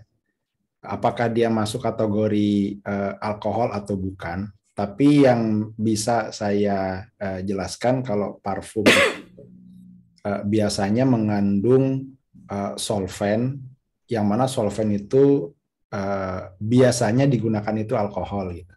Yang mana alkohol itu adalah masuk kategori homer yang itu statusnya najis, ya, sehingga ya kalau itu terkena kepada tubuh kita, terkena kepada pakaian kita, menjadi tidak sah apabila kita melaksanakan sholat. Gitu. Menggunakan yang sifatnya mengandung zat-zat homer atau itu yang sifatnya najis, sebetulnya tidak apa-apa asal kita bisa memastikan dia bisa kita hilangkan najisnya. Gitu. Misalkan kalau kena tangan, ya kita hilangkan najisnya dengan berwudu atau dengan mencuci tangan. Tapi kalau kena pakaian, sementara pakaian itu dipakai untuk sholat, jadinya pada akhirnya adalah mengganggu syarat sah dari ibadah kita. Saya belum memahami lebih lanjut kalau sol atau absolut itu apa, tapi yang saya pahami itu adalah alkohol atau zat yang mengandung atau masuk kategori homer. Ya, kira-kira mungkin itu dulu, Kang Ramli. Masya Allah. Perasaan tadi belum bahas hukum-hukumnya ya. Sepertinya harus ada kelas lanjutannya ya, atau nanti bisa ikutan ini basic muamalah kelas ya. Oke, baik, Ustadz. Wah. Paat jual beli hukumnya halal, nanti ya dijawabnya. Lalu bagaimana hukumnya berdagang di atas trotoar atau bahkan sampai ke bahu jalan yang menyebabkan macet? Susah amat sih jualannya. Ya itulah kadang-kadang kita tidak memahami bahwa di dalam kita menjalankan aktivitas itu ada hak-hak orang yang harus gitu. Jadi kalau misalkan kita memaksakan yang kita lakukan itu akhirnya melanggar hak-hak orang lain, maka kita sama aja statusnya berbuat zolim kepada mereka. Gitu. Ya berarti zolim itu kan perbuatan maksiat. Ya maksiat berarti larinya kan ke dosa. Ya kira-kira seperti itulah gambarannya. Nanti jelasnya silakan. Oke, baik. Terima kasih Pak nih ke Kang Asep lagi nih, Ustaz nih. Ini seru nih pertanyaannya, tapi harus Kang Asep yang jawab nih. Ustadz, bagaimana jika tidak mendapatkan izin orang tua buat mendaki? Bolehkah kita memaknai pingin menikah dengan orang yang sehobi mendaki? Wah, ini yang nanyanya laki-laki atau perempuan? Himawari Yulia, laki-laki kayaknya, Ustaz. Himawari mah adanya Boruto ya. Perempuan. Baik. Yang pertama bahwa bagi seorang anak perempuan, izin kepada orang tua itu menjadi sebab dia mendapatkan surga, sebagaimana izin istri kepada suami. Gitu. Jadi jangankan terhadap hal-hal yang sifatnya mubah gitu. Untuk melakukan perjalanan haji misalkan, bagi seorang perempuan izin dulu kepada walinya kan gitu. Tidak boleh kemudian dia sembarangan keluar rumah, apalagi safar sampai melebihi 1 hari 1 malam. Nah, termasuk tadi kalau misalkan mau mendaki gunung gitu kan, cek dulu nih mendaki gunungnya seperti apa, dengan siapa gitu. Ya kalau mendaki gunungnya dengan lawan jenis gitu kan, bercampur, ya haram, nggak boleh gitu. Mendaki gunungnya sesama perempuan gitu kan, balik lagi gitu kan. Jadi tidak juga lantas kemudian pasangan yang berkah itu karena sehobi. Justru bisa jadi Allah memberikan yang terbaik dengan pasangan yang tidak sehobi. Apa hobinya? Pilot helikopter, sehingga kalau Anda tersesat dibantu sama suami Anda, kan begitu. Jadi bisa Allah memberikan dengan cara yang berbeda. Jadi tidak ahsan ketika kita mau melakukan sesuatu tanpa izin dari orang tua kita, ya. Bil khusus ini yang perempuan, ya. Kuliah juga begitu, gitu. Kuliah juga begitu. Saran saya adalah niatkan kuliah itu dalam rangka berbakti kepada orang tua, meskipun mungkin kita tidak terlalu suka dengan mata pelajaran, dosen atau fakultas atau jurusan atau universitas yang diminta oleh orang tua. Niatkan itu untuk berbakti, insya Allah jadi barokah, insya Allah menjadi lelahnya menjadi berkah. Daripada kita senang-senang tapi menuai laknat dari Allah karena orang tua kita tidak ridho. Allah alam bisawab. Iya, mantap ya kuliah. Saya juga sering kuliah sekarang, Sad, ya. Kuliah subuh sama kuliah WA, Sad. Ya, memang seru saat mendaki itu ya. Yang bikin seru tuh udah nyampe puncak, turun lagi gitu ya. Capek-capek naik gitu ya. Itu kayak di lampu merah, Kang Ramli. Pada berhenti gitu kan, ngapain diliatin lampu merah gitu kan.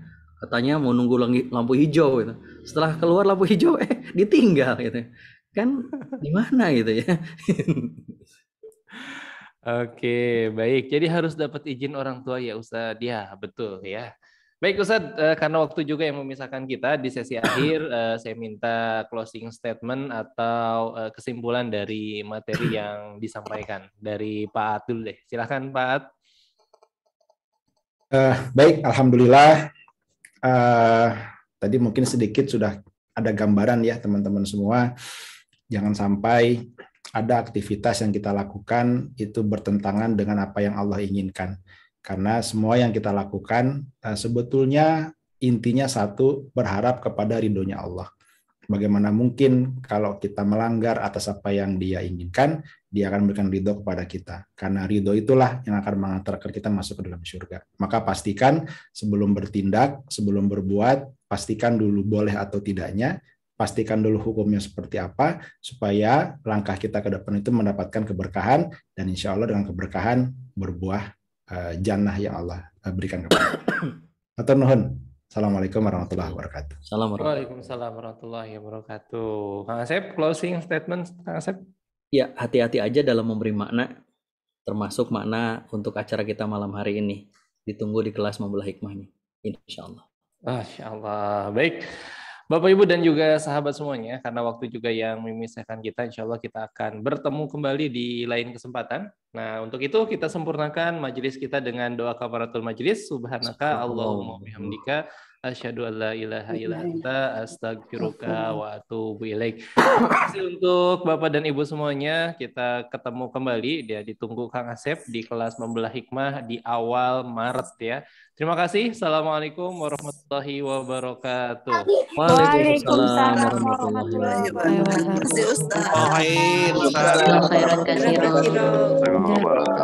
Jazakallah khairan katsiran. Assalamualaikum warahmatullahi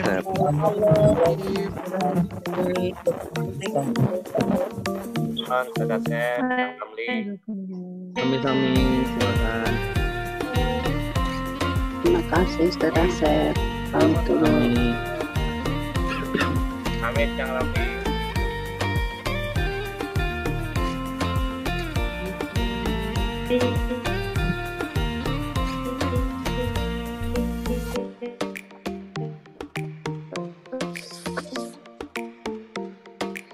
Terima kasih Bapak dan Ibu.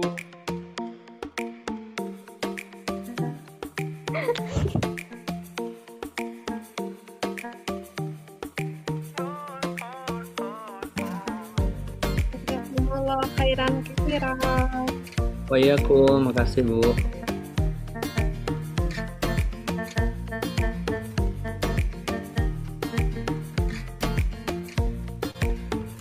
Oke, mohon izin saya end meeting Ustaz Asep. Terima kasih Kang Asep dan juga Kang Syafaat. Assalamualaikum Bapak dan Ibu semuanya. Terus ada Rena. Pak, nggak ada linknya nih, link basic muamalah kelas. Di Instagram saya aja @syafaat.